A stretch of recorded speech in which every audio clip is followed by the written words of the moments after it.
All right. Well, a very, very warm welcome. I'm so happy we have the most wonderful woman with us today.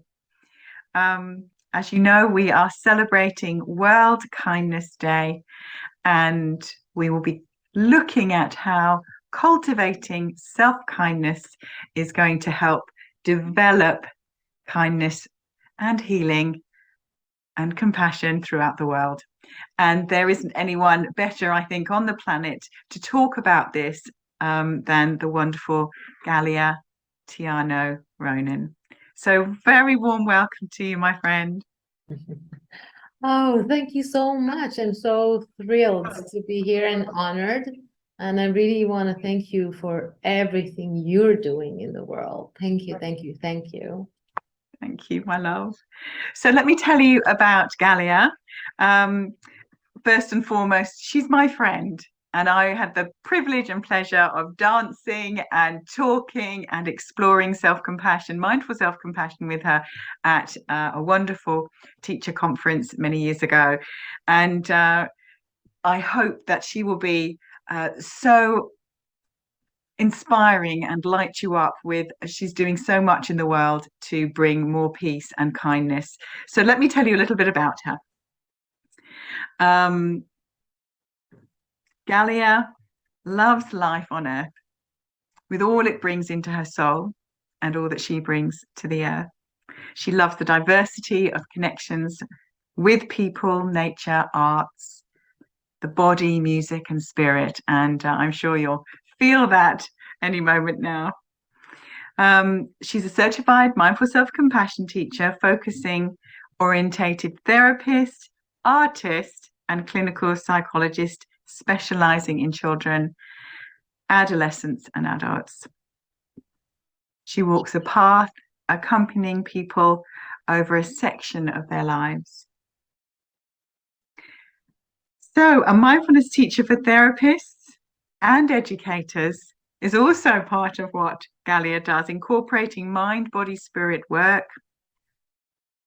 She's the organizer of mindful self compassion intensives and retreats and has been pioneering and has pioneered mindful self compassion in Israel, responsible and all these responsibilities and mentoring Hebrew speakers for as MSc teachers. She created a bilingual Arab Jews course called Planting Seeds of Compassion. How beautiful is that? And of course, I think last year we were talking about planting seeds of kindness. And she's also part of the founders of the global movement of the magical children of light. And we'll be talking about that in a little moment. Now, in her spare time, Galia is a mother of four children and fully involved in committee management. She runs the Heart Path Center for courses based on compassion and mindfulness and is the program founder of SKIP, the Self Compassion in Psychotherapy certificate program that she developed several years ago. It's quite extraordinary. So if you're a therapist watching, that may be something you'd like to learn. She and her family live surrounded by nature in the beautiful mountains of Upper Galilee, Israel. She creates cultural festivals, focusing on generosity and togetherness, free will, spirit, and of course, talent. And she does all this without any governmental support. She strives to give the place in which she lives a sense of united, loving community, including all people near and far, using earth-honoring tradition. I think we need to pause and soak all of that in. Galia, we are so grateful and delighted that you're with us today. Can you tell us a little bit about, oh my goodness, what drew you to this path? What was it kindness for yourself that took you this way? Was it this deep, open-hearted sense of kindness for the world, for the planet, for the people on it. I'll stop talking. Tell us all about yourself. Thank you, Catherine. Well, I think we all suffer in some way. And I know I'm starting like, oh, like really low with suffering. And I'm not the first one talking about that. So many others, like Buddha, talked about it a lot and taught about it. But the fact that we are suffering is also the possibility that we have to heal. And in order for us to heal, we need a community. We need the sense of togetherness. We need to move together. And the world is changing all the time. I live in a conflictual zone, let's go like that, like an area that, but I feel that all over the world there's suffering and planting seeds of hope and kindness and love is the only thing we can do, even if it's very, very tiny, very, very small. And even if we will not be able to sit in the shade of the tree that will grow out of these seeds, and it will be the generations coming after us. We still need to move because everything moves and everything evolves. And maybe we're not really aware of it, but it happens. And in order to just acknowledge the wounds and heal, we need movement. We need to move. We need to create movements. We need to work together, to be together, and movements that are based on love and on compassion, kindness, awareness.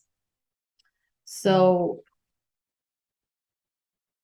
I feel it's inevitable. I mean, it's not about me doing something or you doing something. It's us trying to do our best in order to bring kindness, compassion to ourselves and others on this planet. So it will be bearable at first and then wonderful to just live here. And we need to do it because there's no other way. At least for me, there's no other way. This is the path. And starting by gathering our tribe, when you talked before about us dancing or being together, it's just coming in contact with people whose hearts know already that we belong together. And this is a feeling. This is something that you can feel. And there's something that we want to do together. Here we are now, right? And after so many years. And so I think this is done with so many groups in our surrounding over the years. We just feel and meet these people and gather our tribes and take pleasure in learning from each other, as I feel I learned from you over the years. And I have so many teachers, so many people like that I learned from, because it's so exciting to work and just learn together, because then the heart of our souls join and just create bigger space together that no one can create alone. So I don't know if I answered any of your questions, but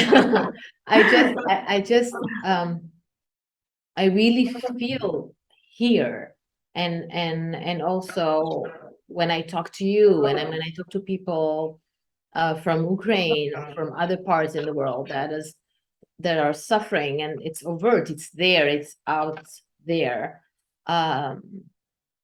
When I talk to people in the US, when I feel we wake up more and more collectively, to see that a lot of structures in our society are just frozen and just keep repeating the same patterns again and again and again and again. And we need together and warm these frozen parts by awareness and bringing kindness and compassion. So there will be so much power of creative energy that will be liberated. In order for us to build a world that is more fluid than what is existing now. So how would you suggest that people that may have experienced a lot of ancestral suffering, and they're carrying that, and they struggle to be kind because of that experience and all of that historic pain, what would you suggest? How would you suggest any one of us? I mean, you have a really globally recognized conflict, that is really difficult to bring a place of peace to. But I know there's lots of people in our community from different walks of life, different parts of the world, that may not be so overt, but they're still holding that historical ancestral pain of their forefathers, their mothers, their grandmothers, and so on.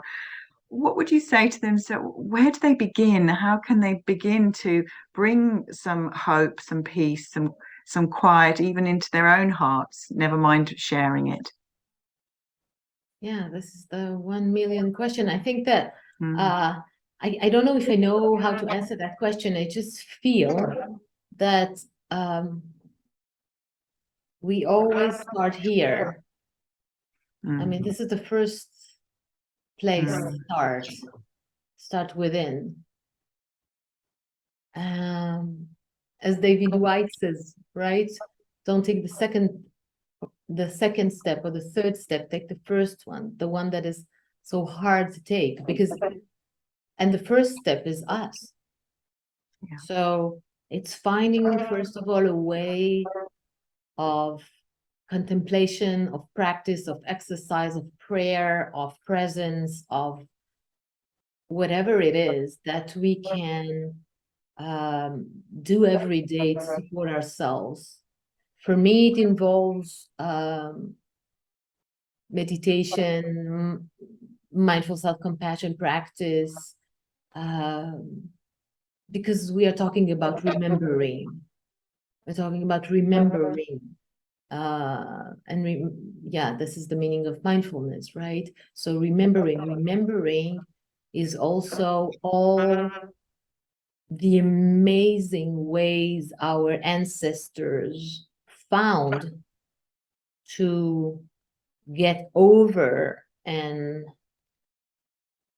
deal, in an amazing way with everything they passed. And this is in our DNA. So we don't only have the suffering in our DNA, we also have already all this amazing wisdom, our ancestral wisdom, to overcome all this trouble. Otherwise, we wouldn't be here.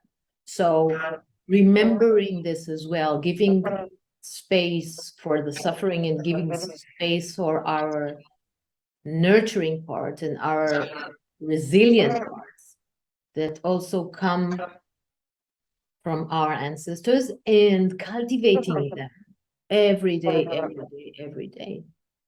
And each one of us needs courage. It takes courage and commitment to ourselves and to others to become part of those of us who are willing to put our lives on the line to make sure we give this world the best possibility to become what it can be. Like Beautiful. doing our personal work and seeing from what I see outside, how can I see inside of me? Mm, And just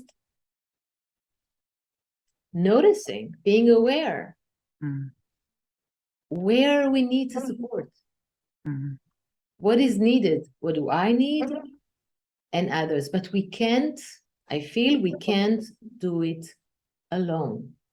We need resonance with others on our path.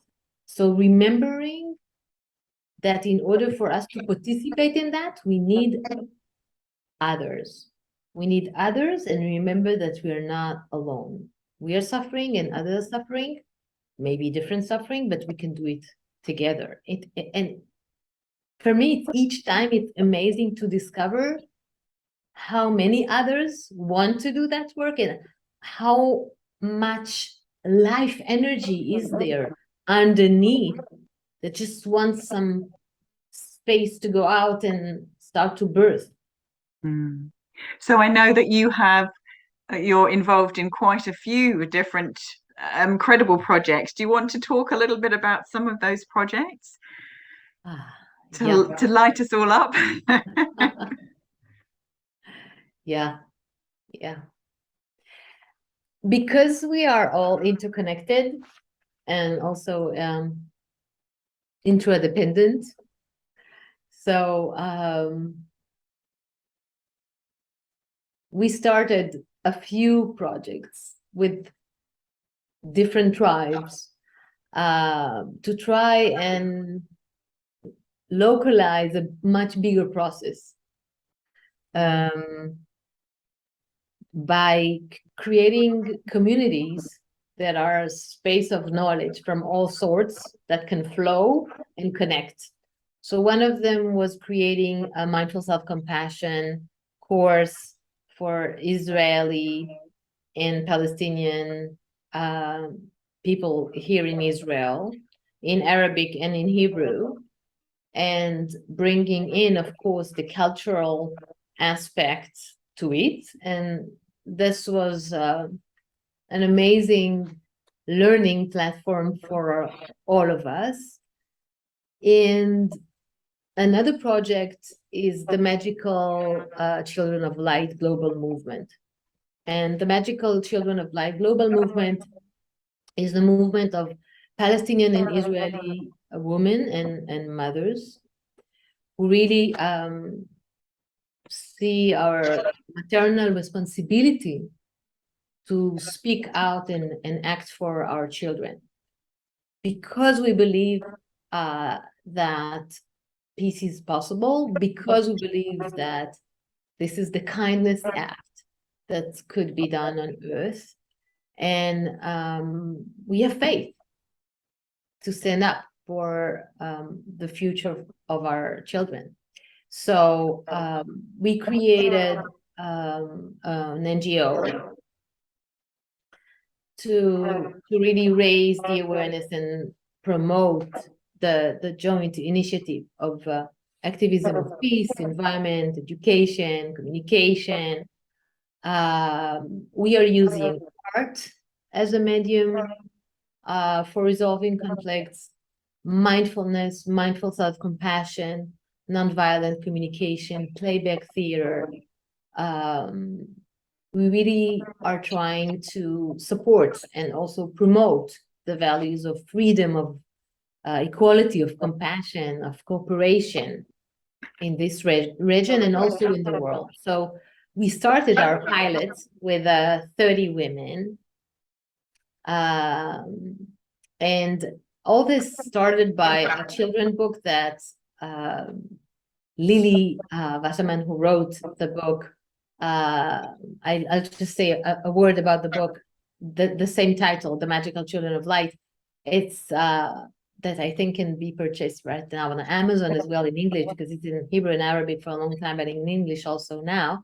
It just tells a heartwarming story that just evokes, a sense of wonder and optimism when a girl and a boy on either side of the wall between Israel and Palestine just inspire their parents to rediscover compassion and hope. And it finishes by there's a phrase that we all have the same heart, that this is what they discover. So 30 women, Palestinians and Israeli, are meeting every 2 weeks, learning all these skills together. And after we started that, we had children from all the schools in the Israeli town and also from the village aged 8 to 12. I think it was 7 elementary schools. And we created company, and they performed the story that is in the book in Arabic and Hebrew in a way that people there were 2,500 people, by the way, who saw this, but you could understand either way what they were saying, and the children themselves learned through that process Hebrew and Arabic, which was of course amazing. And the families, the outer circle of the smaller circle, also got together, and from this the children and parents asked for us, and this is what is emerging, this is the seed that is giving more and more other seeds. They asked, could we continue in a way? We said yes. So now, and municipalities here are involved. So from that emerged now 2 different projects. I will be very, very brief about it. One is a youth movement that is Magical Children of Light, for children to cultivate through arts, mindfulness, compassion, kindness acts, nonviolent communication, theater together. So this is one thing that is starting soon, in a month. And another thing that is like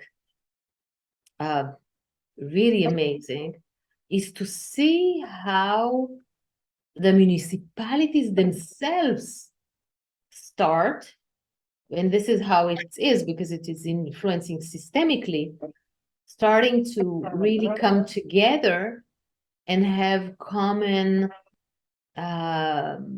activities in order for the larger community to get really to know each other in a deeper way. And this is done but by these embryonic healing spaces, right?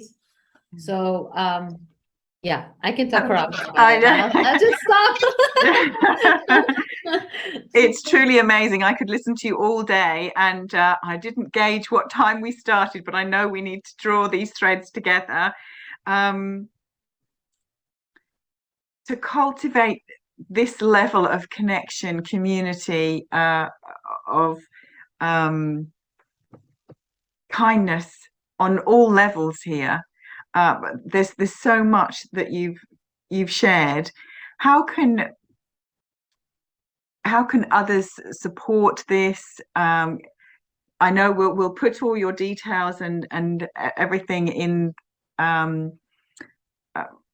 the program so that people can get in contact with you. But is there a way that people can get involved if they have that heart calling to share their kindness and everything, that energy that you described? Yes, of course. Since the global movement right now is really getting into full speed, and there's a lot of interest in that all over the world, we are really looking for donations for the project so it can widen. And because we want eventually, after we finish this pilot, we also have one starting in East Jerusalem and West Jerusalem, and also in the West Bank. And we want to give it for free. We just want to create that and just give it and spread it all over the world. We were contacted by other region in the world, refugee camps and others that are really suffering there, and we would just want to give it away. And I really feel we can all dream together and really believe that we can spread this love and light, not just as an intention of our heart, which is great as well, but also this is mindfulness, compassion, and kindness in action. This is how it looks in the world. And this is the way we can heal in a way, in a much wider way than we can imagine. So Yeah. I feel that if we all believe in that, and if we can just donate to that, our time, our money, our ideas, we would love to have as many partners as possible around the world, as we already have, and we would love to have much more. Well, I'm so inspired, Galia, as always, and we will definitely keep reminding people, and we'll pop some Thank you. information in the chat when this goes live, and keep sending out information so that people can get involved and support the incredible things you're doing. Thank you so, so much for helping us cultivate more kindness in our own hearts and in the hearts of others around the world. I so appreciate you. Thank you, Catherine. I'm privileged to be here, and I thank you for all the wonderful spaces you are creating in the world, to like this one, to spread love, kindness, and compassion. Thank you very much. Thank you so much.